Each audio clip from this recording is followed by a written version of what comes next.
नमस्कार। आकाशवाणी जयपुर अजमेर से प्रस्तुत हैं प्रादेशिक समाचार।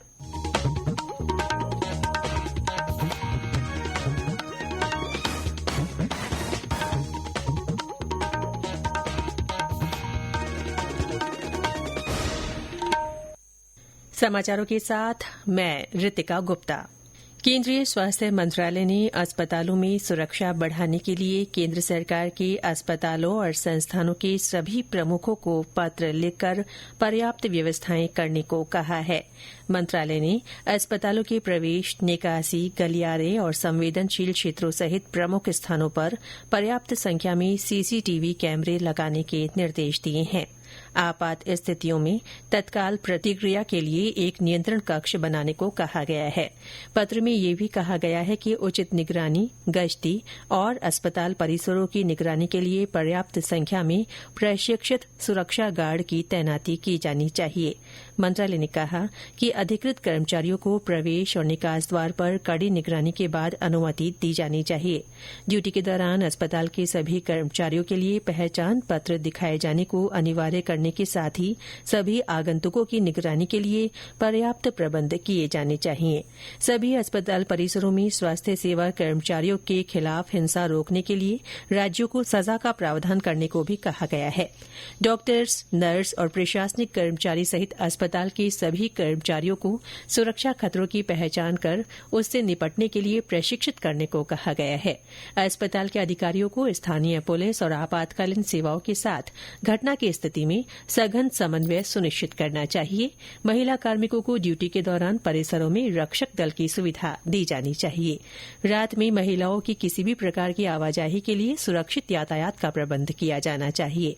स्वास्थ्य मंत्रालय ने विभिन्न प्रकार की आपातकालीन स्थितियों से निपटने के लिए व्यापक योजना की रूपरेखा तैयार करने की भी सलाह दी है।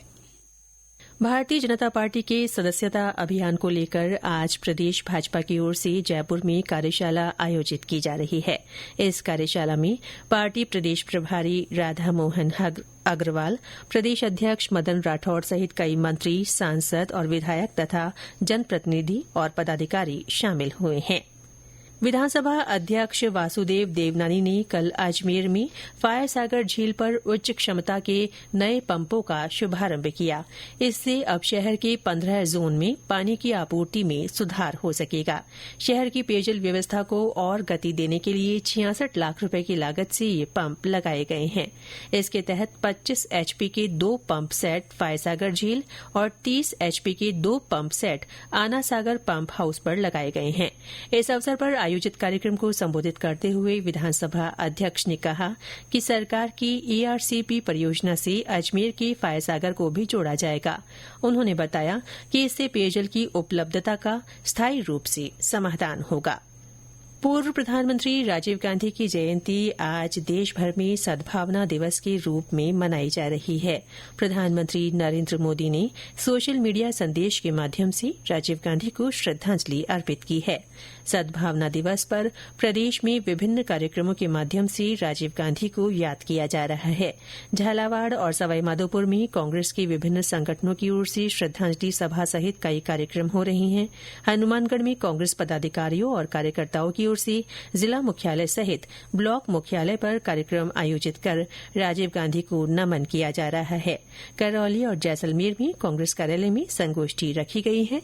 वहीं भीलवाड़ा में श्रद्धांजलि सभा का आयोजन किया गया है। राज्य में पिछले 24 घंटों में कहीं कहीं हल्की से मध्यम बारिश हुई। पूर्वी राजस्थान में कहीं कहीं भारी से अति भारी वर्षा दर्ज की गई। मौसम केंद्र जयपुर के अनुसार सबसे ज्यादा 13 सेंटीमीटर बारिश अलवर के बानसूर में हुई। चूरू के राजगढ़ में 10 सेंटीमीटर, बहरोड में 9, मंडावर, खैरथल, बहादुरपुर और भरतपुर के भुसावर में 8-8 सेंटीमीटर पानी बरसा। इस बीच झालावाड़ में आज कहीं कहीं तेज तो कहीं बूंदाबांदी के समाचार हैं। जैसलमेर में पिछले दिनों हुई मूसलाधार बारिश से राम सरोवर तालाब लबालब हो गया है। मौसम केंद्र के अनुसार आज जयपुर, भरतपुर, अलवर, धौलपुर, करौली, सवाईमाधोपुर, दौसा, टोंक, बारां, कोटा, बूंदी, झालावाड़, चित्तौड़गढ़ और राजसमंद में कहीं कहीं बारिश की संभावना है। इसके साथ ही प्रादेशिक समाचार बुलेटिन समाप्त हुआ। नमस्कार।